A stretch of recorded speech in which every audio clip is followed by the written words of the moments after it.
Good evening, YouTube. It's Hex. Y'all, I just wanted to come at you with another video real quick. I just filmed my quick, it's like 2 minutes long. It's a witchy tip video on candle jars and candles. So that's for like home scented candles, not your pillar candles or anything that we would use typically for witchy purposes, although you probably could. Um, and I wanted to kind of address something that Tequila, or as you probably know here on YouTube, Lady Gravedancer, just did a video recently with Sunshine Morning Ray on chicken feet. So for those of you who don't like to use animal parts or curios in your practice, this video is not for you. So you can go ahead and just turn it off now because I'm going to be talking all about chicken feet. So here we go. As you can see here, let me bring it into the light for you. I have a bag of dehydrated chicken feet. I actually just got done dehydrating these today. I started them yesterday, pulled them off just a few minutes ago, let them cool, and I put them in a baggie until I get the jar ready. I do include a couple incense cones in here just to help fragrance them a little bit nicer, because they kind of have like a weird chicken jerky smell. If you guys haven't seen Lady Gravedancer's video on chicken feet, I highly recommend it. It's something that I've done quite often myself. It's a cheap way to make amulets. You can use them for money, protection, hexing, banishing, all kinds of stuff. So I'm actually going to make some protection amulets for Witchiversity. This week we're studying protection and different ways of doing that. So I'm going to go ahead and do a video about that when the time comes for me to go ahead and make it. I'm going to do a little more research and see what some fun things I can come up with. But you can literally go to your international markets. I have a few Mexican markets in my area. I'm here in Southern California, so we're not too far from the border. So there's quite a few places at our disposal here where we can get cheap animal parts. They have pig's feet, chicken's feet, tongues, anything that we would need like that, I can get for really cheap. I mean, this bag of, God, there's probably 15 or 20 chicken's feet in there. I got for like $2.50. So it's super cheap. And all you need is a dehydrator. I mean, I guess ideally you can dry them too, like hanging and tying them like you would dry plants. I don't recommend it. You know, that's just, you're asking for flies and bugs and possibly animals depending on where you live.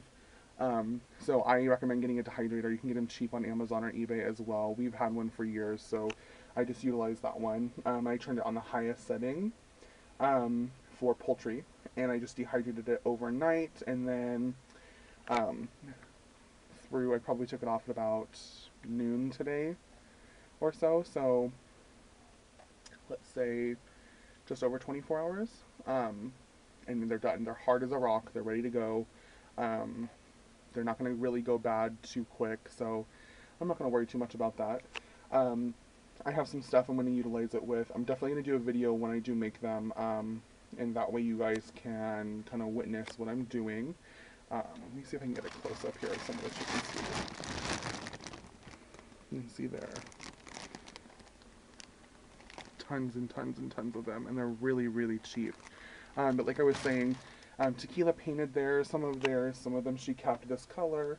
You can dress them and paint them and tie things to them and add money to them, just depending on your purpose.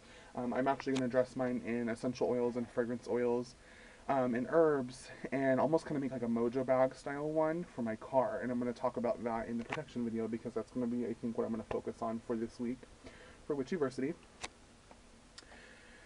So I just wanted to come talk to you guys about that little tip for chicken's feet. I think it's a really easy way to utilize a part that would typically be thrown out in a normal market. So definitely hit up your local international markets.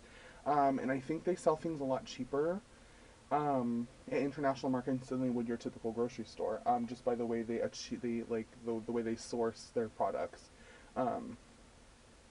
So you can find some really cool finds. They're cheap. I found, let me grab it and I'll show you. At my international market, this wooden mortar and pestle. It was like $3. which is super cool. So I use that one primarily to grind herbs because it's wood. Um, and I don't feel like I need stone necessarily for herbs because they're pretty brittle themselves. Yeah. So make sure that if you guys are dehydrating your chicken's feet, make sure they're done. You don't want to grow bacteria or have them not completely done so they do go bad on you and get a funky smell. They do smell like chicken jerky with nothing on it, like they just smell like cooked chicken. It's a little barnyardy, not the greatest smell in the world. That's why I put them in a bag with incense. I talked in my last video too, for the candle about utilizing your candles. So I'll show you one here, for their jars when you're done. I'm going to actually use one of those jars. I'm going to clean it out and I'm going to put my chicken's feet in there with some incense cones, and they'll be airtight. And that way I can store them for that much longer. So if you guys have anything you like to use chicken feet for, definitely let me know below, or let's talk about it on Facebook. If you guys haven't found me on Facebook yet, I highly recommend you do so. I'm a little more active on there than I am YouTube for the most part. It's just a little easier for my phone when I'm out and about to communicate with you guys. So tell me your favorite uses for chicken's feet if you're going to try it. I'd love to see a video response on the outcome. If you have questions, leave me some comments or shoot me a message. I'd love to talk with you guys about it. So until my next video, blessed be.